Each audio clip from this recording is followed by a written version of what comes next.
Good day, Pinay Mommies. I'm Dr. Pedro Mom, your pediatrician and also a mommy like you. For this video, pag-uusapan natin itong mga tips ko sa unang araw ng pasok ng inyong toddler. So, this is for preschool. So, excited na ba kayo? Kasi ako excited na dahil ako as a first time mommy na merong preschool, excited din. Kaya meron ako mga tips na inihanda para sa inyo. Kasi ginawa ko din ito sa aking anak. Kaya ibibigay ko din sa inyo. I-share ko din sa inyo itong mga tips para hindi maging iyakin, para maging ready ang inyong mga toddler sa school. Kasi yung mga ibang toddler, di ba, kapag iniiwan mo na sila sa school, hinahanap ka, nagiging clingy sila sa'yo, tapos umiiyak sila. And then yung iba, maire-report or paparawag kayo kasi nga umiiyak si baby.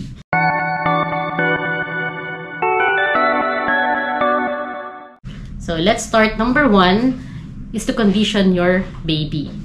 So, paano nyo siya i-condition? Kailangan, months prior, pinag-uusapan nyo na or nire-ready nyo na si baby na papasok na siya ng school. So, do not sugarcoat na ito ay isang playground, na ito ay magsisilbing pasyal.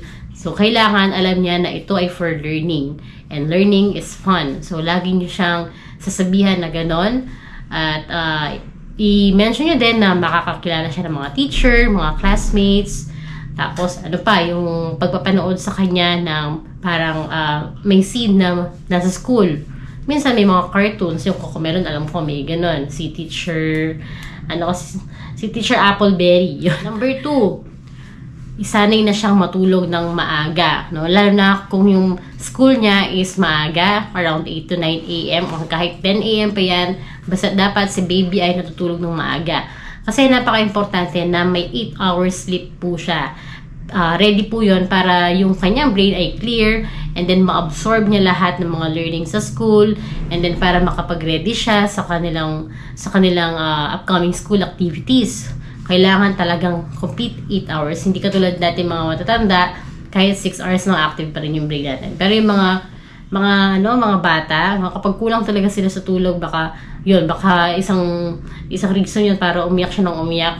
Tapos Number 3, ito, hindi ko po ito nagagawa, pero meron akong plan na gawin ang pag-avail ng AirTag or kahit anong GPS. Basta't allowed po ng school ninyo. Hindi po advisable na magkaroon or maglagay ng hidden camera sa inyong mga bata kasi that's so disrespectful sa inyong school, lalo na sa teacher. No? Maglalagay kayo ng hidden camera, syempre privacy din yun. No? Unless kung payagan kayo ng school. Kasi may nakita akong mommy na nag-post na gusto niyang maglagay ng hidden camera para matutukan daw niya yung anak niya at mag-worry siya, baka saktan daw yung bata or baka siya naman yung manakit. So, may mga nag-comment back naman na hindi pa pwede or hindi maaaring ganon. So, hayaan nyo yung school kasi talagang yung school yung magiging second home ng ating mga Number 4, mag-leave ka muna sa inyong Number 4, mag-leave ka muna from your work kung ikaw isang working mom. Kung ikaw naman ay isang self-employed, huwag muna kayo pumasok. Bakit?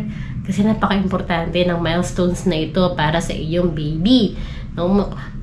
Kami ng aking asawa ay hindi pumasok at hindi din ako nag-clinic para lang masubaybayan siya sa kanyang first day. Ito, number 5 tip ha. Visit your school prior first day. So, siguro kapag nag-enroll, no, pwede nyo naman siyang isama or after enroll, pwede nyo pa rin i-visit yung school, no? Para ma-familiarize na yung place. Alam niya na may place na ganun siyang pupuntahan lagi. Lalo na kung may playground yung school, pwede nyo siyang dalhin doon para kahit paano ma-excite siya kapag sinabi nyo pupunta kayo ng school. Isang way din yun para hindi siya umiyak after kapag iniwan niya na siya. Kasi may mga ibang school na hindi allowed yung parents na pumasok. Meron namang school na kahit nandun kayo sa labas, pwede. Ito, next tip. Very good din ito para i-ready si baby sa school, no? Para hindi siya umiyak. Is to play pretend sa bahay. Laro kayo na kunwari nasa school kayo at ikaw yung teacher tapos yung mga anak mo or yung anak mo ay yung student. So, alam ko, siguro halos lahat tayo, meron tayong wallpaper na pang alphabets, pang shapes. Nung 1-year-old pa siya, meron na siyang ganyan. So, siguro familiar na siya na maglaro ng ganon. No? Yung iba nga merong blackboard. So, magandang practice po yun para sa inyong mga babies, para hindi sila parang kumbaga culture shock. Pagdating sa last tip, excite them with baon and school materials. So, habang kinokondisyon nyo si baby na magpunta sa school, tinatanong-tanong nyo na din kung ano yung gusto niyang baon, kung anong type ng school materials ang gusto niya. Sigurado ako, gusto niya yung mga superhero characters, kung lalaki yan, kung naman babae, mga princess, mga Disney princess. Tapos, sa baon naman, mas maganda na healthy sana yung ipabaon kay baby. Ako nga, ang sabi ko sa kanya, mga biscuit yung ibabaon. Pero siyang nag-insist na healthy food daw. More apple, ganyan, sandwich. Arating ng anak ko. Yun lang yung aking mga tips. Napakasimpleng tips para mag-ready si baby, no? Nakaka-excite. Lalo na kung first time, yung dalawa, first time mo as a mommy. Tapos, syempre, first time din niya, no? Parang celebration din yan.